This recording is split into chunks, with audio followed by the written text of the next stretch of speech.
Welcome to Peak Oil News for August 8th, 2022. International Peak Oil News.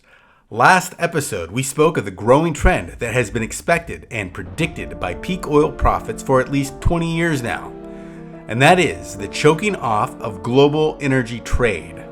Well, the trend is here and it continues to grow.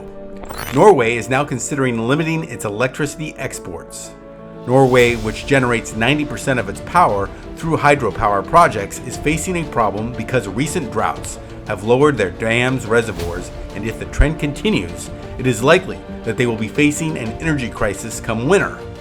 Because of this, the government is pleading with local power producers to slow down electricity exports voluntarily, and even considering a new rule that will do so through law. This will be felt throughout Northwest Europe, and particularly in energy-starved Germany, helping lead to further supply chain collapse. And speaking of the energy trade, Turkey has conceded to Russia's gas payments in rubles plan, a plan we covered a few months ago when it came out, which stated that entities wishing to buy Russian gas would need to pay in rubles through a mechanism at Gazprom Bank. At first, this rule was opposed by the EU, but he who owns the gold makes the rules, and so we see a major concession occur in Turkey.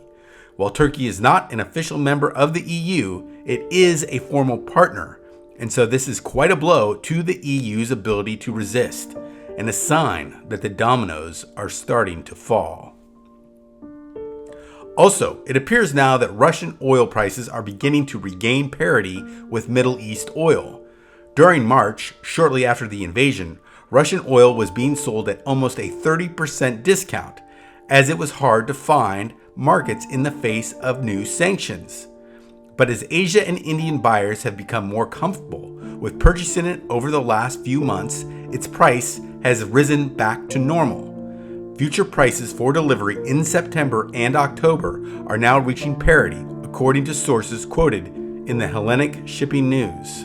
And not only is India sucking up much of Russian oil, but they are now importing large amounts of Russian coal as well, bringing in 2.06 million tons in July. This makes Russia India's third largest coal producer and extends the trend of ever stronger trade ties between Russia and India that has occurred this year.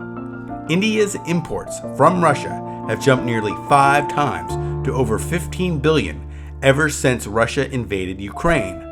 The clear uptick in trade relations will set up an interesting dynamic that we might keep our eye on.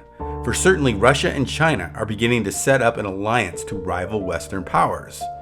Where will India go? It has had many diplomatic spats with China recently, and up to the war in Ukraine, these spats were clearly escalating.